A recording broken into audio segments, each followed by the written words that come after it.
বিগত কেইবাদিন ধৰি অসমত বিদেশী বহিষ্কৰণৰ নামত বিজেপি চৰকাৰখনে যেনেকুৱা ধৰণৰ চূড়ান্ত অসাংবিধানিক, চূড়ান্ত অমানৱীয় আৰু মানৱ অধিকাৰ উলংঘনেৰে বহিষ্কাৰ কৰাৰ কাৰণে চেষ্টা কৰিছে, তাক লৈ অসমৰ ৰাজনৈতিক আৰু সমাজ জীৱন উত্তাল হৈ আছে। আমি কৃষক মুক্তি সংগ্ৰাম সমিতি, ছাত্ৰ মুক্তি সংগ্ৰাম সমিতি আৰু ৰাইজৰ দলে প্ৰকৃততে আচলতে কি হৈছে, চৰকাৰখনে যিসকল লোকক বিদেশী বুলি গ্ৰেপ্তাৰ কৰি বলপূৰ্বকভাৱে বাংলাদেশত পঠিয়াবলৈ যত্ন কৰি আছে, তেওঁলোক আচলতে বিদেশী হয় নেকি, নে বিদেশীৰ নামত প্ৰকৃত ভাৰতীয় নাগৰিকসকলক আচলতে পৰিকল্পিতভাৱে কেৱল হিন্দু আৰু মুছলমানৰ নামত ৰাজনীতি কৰাৰ কাৰণে এনেকুৱা ধৰণৰ কাম কৰি আছে, সেই কথাটো আচলতে সৰজমিন তদন্ত কৰি আমি কি পাওঁ, তাৰ কাৰণে আজিৰ পৰা আচলতে আমি এটা সজাতি দলে ভুক্তভোগী লোকসকলৰ কাষলৈ গৈ খবৰ লোৱাৰ কাৰণে যত্ন কৰিছোঁ। এই মুহূৰ্তত আমি উপস্থিত আছোঁ ধুবুৰী জিলাৰ নৱগঠিত গৌৰীপুৰ সমষ্টিৰ বিলাসীপাৰা ৰাজহুৱা চক্ৰৰ অন্তৰ্গত পশুৱাৰ খাল পাৰ্ট 1 নামৰ এখন গাঁৱত। আৰু এই গাঁৱৰ মমৰ আলী নামৰ এজন ব্যক্তিক 3 দিন পূৰ্বে নুমলী ঘৰৰ পৰা অসম আৰক্ষীয়ে বিদেশী বুলি গ্ৰেপ্তাৰ কৰি ডিটেনশ্যন কেম্পলৈ আনে আৰু পৰৱৰ্তী সময়ত কোচবিহাৰৰ পিনে লৈ গৈ বলপূৰ্বকভাৱে নিশাৰ অন্ধকাৰৰ সুযোগ লৈ বাংলাদেশক বলপূৰ্বকভাৱে অমানৱীয়ভাৱে মানৱ অধিকাৰ উলংঘন কৰি তেওঁক সেই ঠাইত এৰি থৈ আহে। আৰু এই খবৰ এই পৰিয়ালৰ লোকসকলে মাত্ৰ আজি গম পায়। আমি সেই পৰিয়ালত উপস্থিত হৈ যি কথাখিনি বুজিলোঁ, এই মমৰ আলী নামৰ ব্যক্তিজন বিগত 18 বছৰ ধৰি উজনি অসমৰ নুমলী ঘৰত ইটা ভাটাত কাম কৰি আছিলে আৰু 2011 চনত তেওঁৰ নামত যোৰহাটত কিবা এটা কেছ হৈছিলে, কিন্তু এই কেছ হোৱা কথাটো এই পৰিয়ালৰ লোকসকলে আজিৰ পৰ্যন্ত গম পোৱা নাছিলে। আৰু সেই কেছটো এটা সময়ত চলি এটা সময়ত যোৰহাট এপটি কোৰ্টত একপক্ষীয়ভাৱে মমৰ আলী ডাঙৰীয়াক আচলতে বিদেশী হিচাপে ঘোষণা কৰে। কিন্তু আচৰিত কথাটো হ'ল যে তেওঁৰ নামত এপটি কোৰ্টত কেছ হোৱা কথাটো এই পৰিয়ালৰ লোকসকলে নাজানে, মমৰ আলী ডাঙৰীয়াই নাজানে, তেওঁলোকে কোনো ধৰণৰ নোটিছ পোৱা নাছিলে। আৰু এটা সময়ত প্ৰক্ৰিয়াৰ মাজেৰে গৈ একপক্ষীয়ভাৱে বিদেশী যে ঘোষণা কৰিছে, এই কথাটো এই পৰিয়ালৰ লোকসকলে আৰু মমৰ আলী ডাঙৰীয়াই গম পোৱা নাছিলে। কিন্তু যেতিয়া আজি গম পালে যে বিদেশীৰ নামত এই মানুহজনক গ্ৰেপ্তাৰ কৰি বাংলাদেশলৈ পঠিয়াইছে, তাৰ পিছত বিচাৰ খোচাৰ কৰি এই কথাটো গম পোৱা গৈছে যে তেওঁৰ নামত প্ৰায় 2011 চনত এটা কেছ হৈছিলে আৰু তেওঁক একপক্ষীয়ভাৱে আচলতে এপটি কোৰ্টে বিদেশী হিচাপে ঘোষণা কৰিছিলে। আৰু আজি কালি তেখেতক অন্ধকাৰৰ সুযোগ লৈ বলপূৰ্বকভাৱে বাংলাদেশত পঠাই আহিল। আজি আমি পৰিয়ালৰ মানুহৰ লগত কথা বতৰা পাতি দেখিছোঁ, তেওঁলোকৰ 1951 চনৰ লিগেচি ডাটা আছে, 1966 চনৰ লিগেচি ডাটা আছে, 1971 চনৰ লিগেচি ডাটা আছে।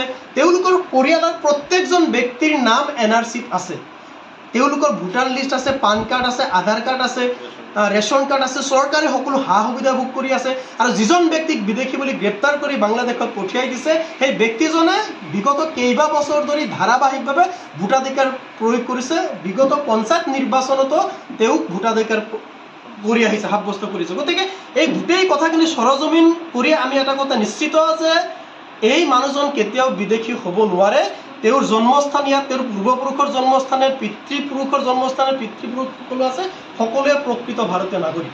গতিকে আমি ক'ব বিচাৰিছোঁ, প্ৰকৃত ভাৰতীয় নাগৰিক হোৱাৰ পিছতো কেৱল ত্ৰুটিপূৰ্ণ বিদেশী ন্যায়াধিকৰণ ব্যৱস্থাৰ জৰিয়তে যেনেকুৱা ধৰণে বিদেশী চিনাক্ত কৰে, তাৰ কাৰণে প্ৰকৃত ভাৰতীয় নাগৰিক হোৱাৰ পিছতো মমৰ আলী বা মমৰ আলীৰ দৰে বহুতো ব্যক্তিয়ে আপোনাৰ বিদেশী হ'বলগীয়া হৈছে। আৰু বিদেশী ঘোষণা হোৱাৰ পিছতো, প্ৰকৃত নাগৰিক হোৱাৰ পিছতো তেওঁলোকে এনেকুৱা ধৰণৰ অত্যাচাৰ আৰু নিৰ্যাতন সহিবলগীয়া হৈছে। সেইকাৰণে আমি স্পষ্টভাৱে চৰকাৰক ক'ব বিচাৰিছোঁ যে বিদেশী ন্যায়াধিকৰণৰ যিটো প্ৰক্ৰিয়া, বিদেশী ঘোষণা কৰা, ডিভোটাৰ ঘোষণা কৰা বা বিদেশী চিনাক্তকৰণৰ প্ৰক্ৰিয়াটো ৰাজনৈতিক পক্ষপাতিত্বৰ ঊৰ্ধত স্বচ্ছ কৰিব লাগে, এইটো হ'ল 1 নম্বৰ কথা। আৰু দ্বিতীয় কথাটো হ'ল যে কোনোবা ব্যক্তি এজন যদি বিদেশী হয়ও, সেই বিদেশী ব্যক্তিজনক সেই বিদেশৰ ৰাষ্ট্ৰৰ লগত, অৰ্থাৎ বাংলাদেশীৰ কথাই কৈছোঁ, যে বাংলাদেশৰ লগত প্ৰত্যাৱৰ্তন চুক্তিৰ জৰিয়তে সম্পূৰ্ণ মানৱীয় ব্যৱস্থাৰে, সম্পূৰ্ণ আইনী ব্যৱস্থাৰে তেওঁলোকক বিদেশলৈ পঠাওক।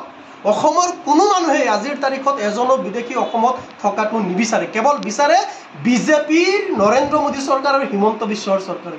কিয়নো তেওঁলোকে কাৰ দৰে কলা আইন সমৰ্থন কৰিছে, যি আইনৰ জৰিয়তে বিদেশীক নাগৰিকত্ব দিয়াৰ ব্যৱস্থা কৰিছে। তাৰ বাহিৰে অসমৰ কোনো দল সংগঠন, অসমৰ কোনো মানুহে কোনো ধৰণৰ বিদেশী অসমত থকাটো নিবিচাৰে।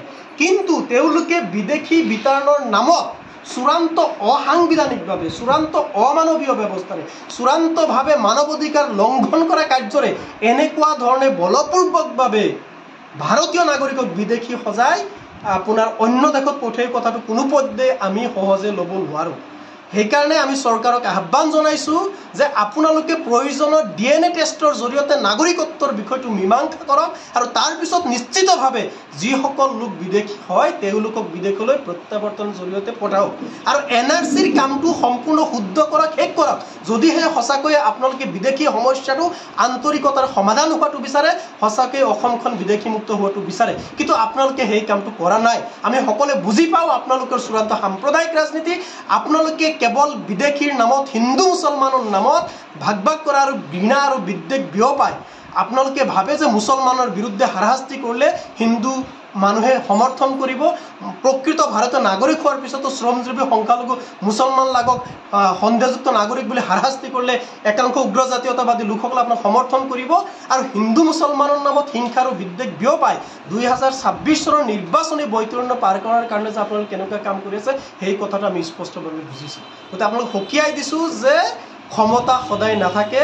এনেকুৱা ধৰণে ক্ষমতাৰ অপপ্ৰয়োগ কৰিলে কিন্তু এটা সময়ত আপোনালোকক কিন্তু ক্ষমতাৰ পৰা মানুহে আঁতৰাবলৈ বাধ্য থাকে।